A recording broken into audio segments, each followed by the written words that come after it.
Amigos, ¿cómo están? Buenos días, soy Pepe Centeno. Vamos a nuestra tercera columna sobre el populismo, un tema que ha resultado apasionante para nosotros, y me parece que la vez pasada nos quedamos pendientes en explicar la cuestión esta de la hegemonía y cómo funciona en la estrategia de Andrés Manuel. Decíamos que la hegemonía significa, ¿no?, la preeminencia de lo político por encima del criterio económico, que además, hay que decirlo, la lógica de la economía, de la rentabilidad, de la utilidad, era la que prevalecía en el sistema neoliberal, que finalmente es el enemigo a vencer por parte de todos estos movimientos populistas, sobre todo del populismo de izquierda. Entonces, se constituye el pueblo como un actor político, pero que en el caso mexicano y en el caso del discurso de Andrés Manuel López Obrador es codificado por el pueblo, por su pueblo, constituido por él, ¿no?, como un derecho de supremacía moral. Es decir, ¿no?, todos los seguidores, o la gran mayoría de los seguidores de Andrés Manuel López Obrador, sobre todo aquellos que deambulan en las redes sociales, creen tener, ¿no?, una especie de superioridad moral sobre todo aquel que no simpatiza, que critica a Andrés Manuel López Obrador. De alguna manera fue codificado esto de la hegemonía, ¿no?, como un derecho, como un pasaporte, como una autorización, como una tarjeta de crédito, ¿no?, de autoridad y de supremacía moral, ¿no?, por parte de las huestes de Andrés Manuel López Obrador. Y esta forma de concebir la nueva moral y de autoproclamarse como portadores de la verdad y de la justicia, ¿no?, ha generado un intenso conflicto, pero intensísimo, ¿no?, entre los simpatizantes y los no simpatizantes de Andrés Manuel López Obrador. Esta división, este conflicto, ya lo explicábamos la vez pasada, que lo autoriza Carl Schmitt, ¿no?, que es uno de los filósofos del nacionalsocialismo alemán, es decir, uno de los filósofos de Adolfo Hitler, ¿no?, para que lo pongamos más claro, ¿no?, porque él dice en su teoría que el conflicto se vale y es necesario porque es una estrategia o una forma de delimitar la identidad política. Es decir, de que a través del conflicto y de la pelea yo identifico quién no está conmigo y quién sí está conmigo, quiénes son mis amigos y quiénes son mis enemigos. Y la manera de mantener esta identidad, ¿no?, consolidada es conservando el conflicto. Por eso es que el presidente de la República no deja de ponerle adjetivos a sus adversarios: fifís, canallas, neofascistas y toda esta pléyade de calificativos que todos hemos escuchado y que repiten, ¿no?, sus huestes y sus antagónicos, ¿no?, en estos debates interminables en las redes sociales, y lo único que hacen pues es fortalecer la figura del líder, es decir, de quien instaura y de quien promueve el conflicto. Esa es la forma de administrar y de mantener al movimiento popular o de mantener al pueblo constituido, ¿no?, como un actor político. También es importante hablar sobre el líder, no solamente el líder Andrés Manuel, quiero decirles, o sea, hay que pasar de la parte concreta, ¿no?, a la parte subjetiva, es decir, en un aspecto mucho más amplio, ¿no? Todos los líderes populistas tienen estas características y la teoría la establece nuevamente Ernesto Laclau, pero la extrae del pensamiento freudiano, en donde se llama la teoría del campo unificado. ¿Qué significa eso? Significa que, no, y esto lo describe mucho mejor Jacques Lacan, y para el que tenga duda, que se meta a buscarle. Significa que las personas tenemos un yo consciente y un yo ideal, ¿no? Cuando la diferencia entre el yo ideal o la idealización del yo social, no es, ¿no?, lo que quisiéramos que fuera, entonces esas cualidades ideales se las transferimos al líder, ¿no? Entonces quisiéramos vivir en un país en donde hubiera honestidad, ¿no? El líder se vuelve honesto. Quisiéramos un cuerpo social en donde prevaleciera la verdad, el líder se vuelve verdadero, se vuelve veraz, ¿no? Quisiéramos que todos fuéramos pueblo y fuéramos sencillos en nuestras formas, entonces el líder se vuelve eso, se vuelve alguien sencillo, se vuelve alguien pues que va al Oxxo y se compra su cafecito y come en fondas, ¿no? Es decir, nosotros le transferimos al líder, ¿no?, las cualidades ideales. ¿Y qué es lo que pasa?, ¿no? Pues pasa que cuando atacan a ese líder, que ya nosotros investimos con cualidades ideales que consideramos que son nuestras, pues sentimos que el ataque es hacia nosotros y no es hacia esa tercera persona que es el político. No. ¿Por qué? Porque ese político ha sido investido, ¿no?, con cualidades de mi yo ideal, o sea, algo que viene de mí, de lo más íntimo de mi personalidad y de lo que yo quisiera que fuera. Entonces, cuando alguien cuestiona, cuando alguien lo ataca, cuando alguien lo quiere poner en evidencia, lo primero que hago es salir y defenderlo como si se tratara de un ataque contra mí, ¿no?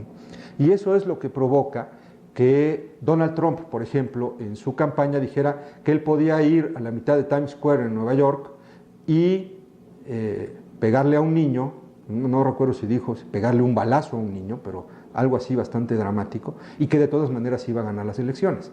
Bueno, eso es lo que le pasa a los líderes populistas, que se vuelven un poco como invulnerables ante los ataques de sus adversarios, porque están provistos de cualidades metapersonales, es decir, más allá de lo que realmente pudieran llegar a ser, y se vuelven una especie de superhombres.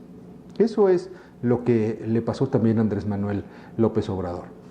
Otra cuestión que es importante que quisiera comentar con ustedes es la consistencia en la forma de gobernar de nuestro presidente de la República. Nadie, en su sano juicio, que haya seguido la carrera política y los mensajes del candidato opositor Andrés Manuel y de hoy presidente Andrés Manuel López Obrador, pudiera acusarlo de inconsistencia.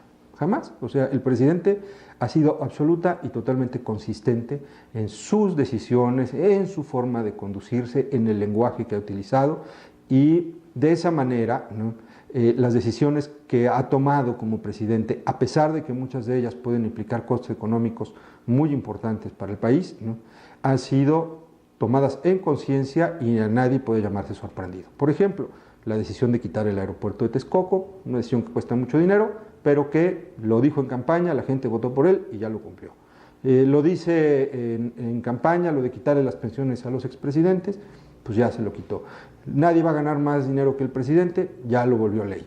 Y todas estas cuestiones las utiliza como recursos para su propuesta de campaña, ¿no?, y en los primeros meses de su administración los convierte en realidad. ¿Por qué? Porque parte de la magia del liderazgo político, ¿no?, consiste en cumplir.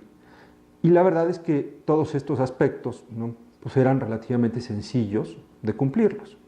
La parte importante en el cumplimiento va a venir después, ¿no?, cuando empecemos a ver las estadísticas de crecimiento económico, cuando empecemos a ver si hay un mejor reparto de la riqueza, cuando empecemos a ver si verdaderamente se hace más justicia en este país, cuando empecemos a ver si ya disminuyó la tasa de homicidios violentos, si ya disminuyó los robos a casa habitación, los asaltos en la vía pública.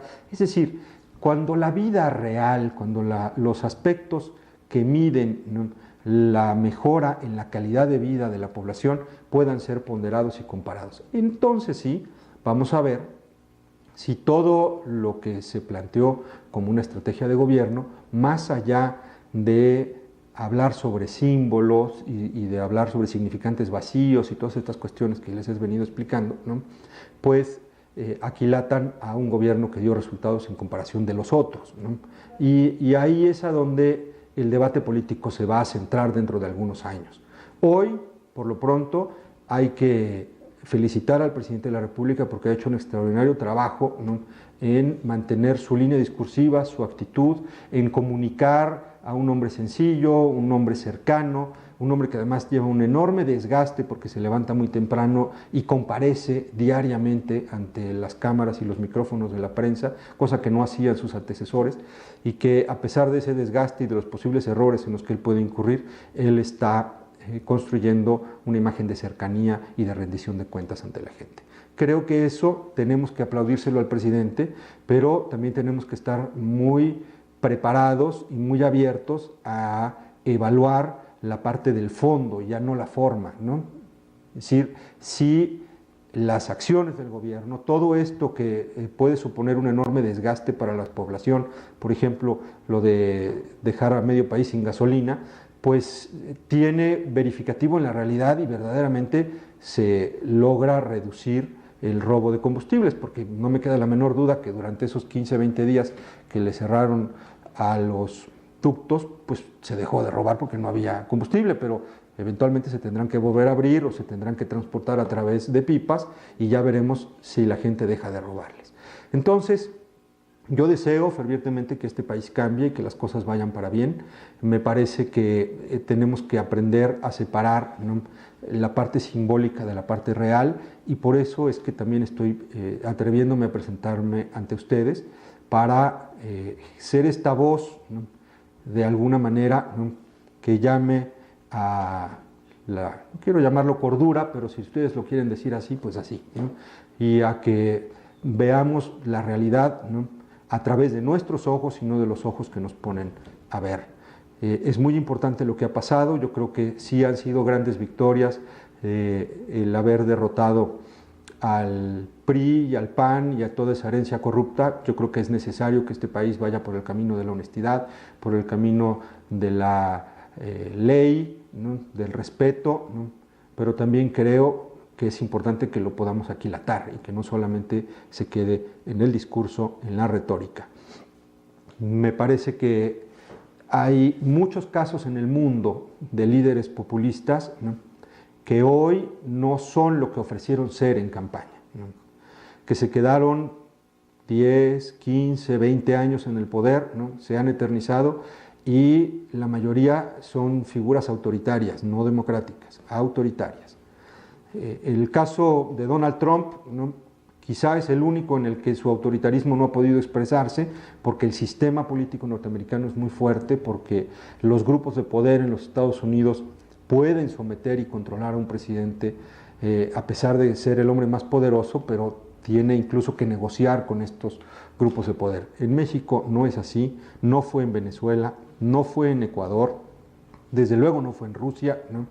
Hay que seguir el caso de Italia, donde también gana un presidente populista, en fin, pero hay casos emblemáticos en los que la democracia, ¿no?, ha sucumbido, las libertades han sucumbido y han surgido figuras autoritarias, ¿no?, a partir de procesos populistas para llegar al poder.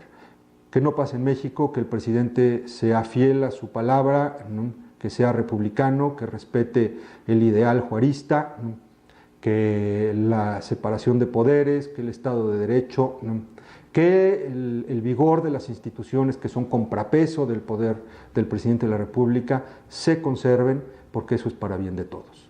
Que tengan una buena semana, amigos, y seguiremos hablando en fecha próxima.